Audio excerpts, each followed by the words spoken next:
Hello friends, मैं हर्षा शुक्ला आप सभी लोगों का हर्षा क्लासेस में बहुत बहुत स्वागत करती हूँ।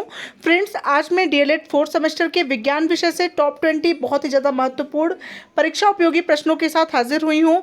ये प्रश्न आपकी परीक्षा के लिए बहुत उपयोगी साबित होंगे। विगत कई वर्षों से जो रिपीटेड क्वेश्चन हैं उन्हीं प्रश्नों को मैंने इस वीडियो के अंतर्गत सम्मिलित किया है। और अगर अभी तक आप लोगों ने हर्षा क्लासेस चैनल को सब्सक्राइब नहीं किया है तो सभी विषयों में फुल में से फुल मार्क्स मतलब विज्ञान विषय में 25 में से 25 मार्क्स पाने के लिए हर्षा क्लासेस चैनल से जुड़ना ना भूलें। नोटिफिकेशन बेल को ज़रूर ऑन कर लें ताकि सबसे पहले नोटिफिकेशन आप तक पहुंचे। चलिए फ्रेंड्स, स्टार्ट करते हैं। यहाँ पर आप लोग देख सकते हैं चुंबकीय बल रेखाओं की दो प्रमुख विशेषताएं लिखिए। तो इसके अंतर्गत आप लिखेंगे सबसे पहले ये समानांतर बल रेखाएं हैं और दूसरे नंबर पे लिखेंगे कि ये हमेशा N से S की ओर जाती है। ये समानांतर बल रेखाएं होती हैं और ये हमेशा N से S की ओर जाती हैं। नेक्स्ट क्वेश्चन है फ्रेंड्स, बहुत इंपॉर्टेंट।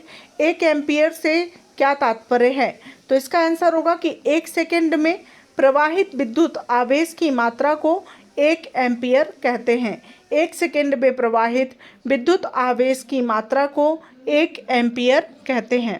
नेक्स्ट क्वेश्चन पर आते हैं फ्रेंड्स। विद्युत ऋणात्मकता को परिभाषित कीजिए।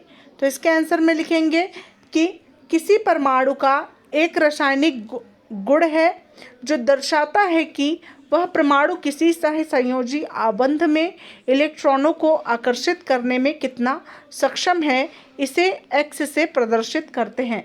किसी परमाणु का एक रासायनिक गुण है जो दर्शाता है कि वह परमाणु किसी सहसंयोजी आबंध में इलेक्ट्रॉनों को आकर्षित करने में कितना सक्षम है, इसे एक्स से प्रदर्शित करते हैं।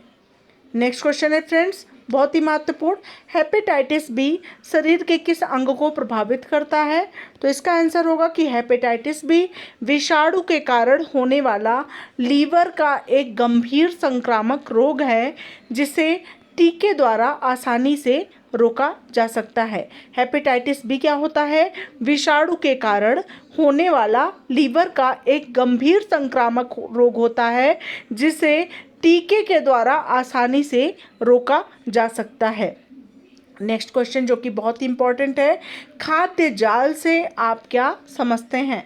तो इसका आंसर होगा कि खाद्य श्रृंखला जब सीधी ना होकर जटिल हो जाती है तब एक प्रकार के जीव कई प्रकार के भोजन या एक प्रकार के जीव कई प्रकार के जीवों द्वारा खाया जाता है तो एक जाल बन जाता है जिसे खाद्य जाल कहते हैं।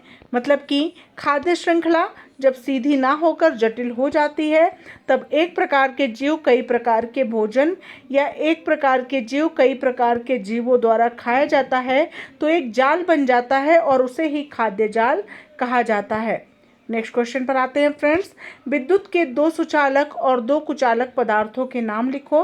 तो सुचालक है सोना और एल्यूमिनियम और कुचालक है रबड़ तथा प्लास्टिक। तो विद्युत के 2 सुचालक तथा 2 कुचालक पदार्थों के नाम आप लिख सकते हैं। सोना, एल्यूमिनियम ये सुचालक है, कुचालक में है रबड़ तथा प्लास्टिक।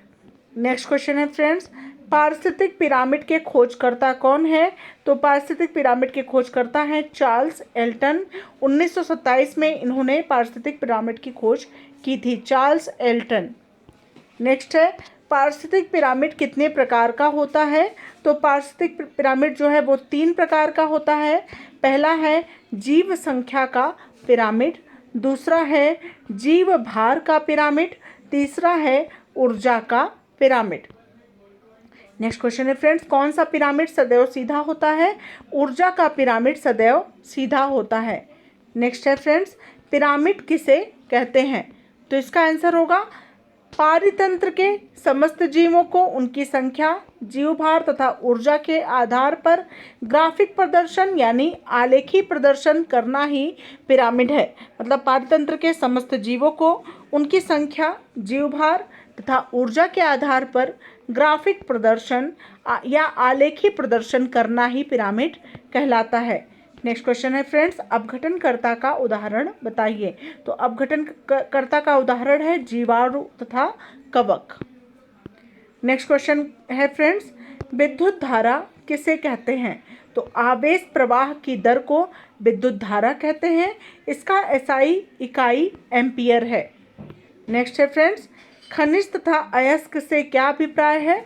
तो खनिज को आप लिख सकते हैं कि धातुओं के वे ठोस यौगिक जो प्रकृति में पाए जाते हैं उन्हें खनिज कहते हैं।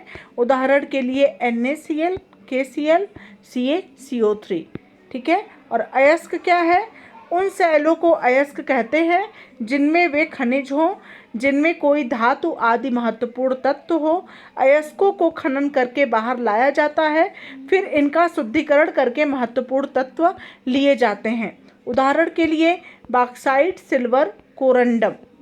नेक्स्ट क्वेश्चन है फ्रेंड्स, पारितंत्र का कार्य बताइए। तो इसका आंसर है पारितंत्र में ऊर्जा का प्रवाह होता है, खाद्य श्रृंखला एवं खाद्य जाल और पारिस्थितिक पिरामिड्स।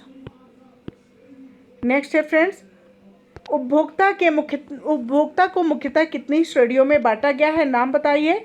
तो पहला है प्राथमिक उपभोक्ता, दूसरा है द्वितीयक उपभोक्ता और तीसरा है तृतीयक उपभोक्ता और चौथा है उच्चतम उपभोक्ता। नेक्स्ट क्वेश्चन पर आते हैं, पर्यावरण से क्या आशय है।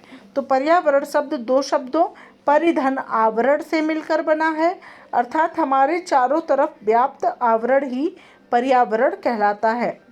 नेक्स्ट है, पारितंत्र यानी पारिस्थितिकी शब्द का प्रयोग सबसे पहले किसने किया? ठीक है, तो A.G. टांसले ने 1935 में पारिस्थितिकी शब्द का प्रयोग किया था। नेक्स्ट है, परितंत्र के कितने घटक होते हैं? तो परितंत्र के दो घटक होते हैं, पहला है जैविक घटक और दूसरा है अजैविक घटक। नेक्स्ट क्वेश्चन है फ्रेंड्स, जैविक घटक किसे कहते हैं? तो पारितंत्र का वह घटक जिसके अंतर्गत सजीव चीज़ें आती हैं। ठीक है, सजीव चीज़ें क्या होती हैं? जिनमें जीवन होता है, जो सांस लेती हैं, जैविक घटक कहलाता है, जैसे कि पेड़ पौधे, जीव जंतु आदि। नेक्स्ट है फ्रेंड्स, अजैविक घटक किसे कहते हैं?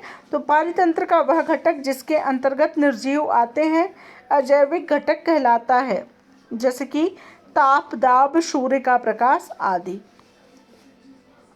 नेक्स्ट है फ्रेंड्स, जैविक घटक को कितने भागों में बांटा गया है? उत्पादक, उपभोक्ता और अपघटनकर्ता। इस प्रकार से जैविक घटक को 3 भागों में बांटा गया है। तो यह रहे सबसे ज़्यादा महत्वपूर्ण परीक्षा उपयोगी प्रश्न विज्ञान विषय से। 1 से 2 बार इस वीडियो को अगर आप देखेंगे तो निश्चित रूप से आप लोगों को ये क्वेश्चन लर्न हो जाएंगे। और भी महत्वपूर्ण प्रश्नों के साथ मैं पुनः हाजिर होंगी। सभी सब्जेक्ट्स की बहुत ही बेहतरीन तैयारी कराई जाएगी इस चैनल के माध्यम से। और परीक्षा का जैसे ही डेट डिक्लेयर होता है फ्रेंड्स, वैसे ही 15 से 20 दिन के पहले धुआंधार क्लासेस हर्षता क्लासेस पर चलाई जाती हैं। तो निश्चित रूप से इस चैनल के माध्यम से आप लोगों को निश्चित रूप से सफलता मिलेगी। पहले भी मैं पूरी सभी सब्जेक्ट्स पढ़ा चुकी हूँ और सभी सब्जेक्ट्स के वीडियो के लिंक मैं इस वीडियो के डिस्क्रिप्शन बॉक्स में दे दूँगी, प्लेलिस्ट की लिंक, वहाँ से आप लोग पढ़ाई कर सकते हैं फ्रेंड्स। बहुत ही बेहतरीन तैयारी होती है यहाँ पे, और यहाँ से पढ़ने के उपरांत किसी का भी बैक नहीं आता है।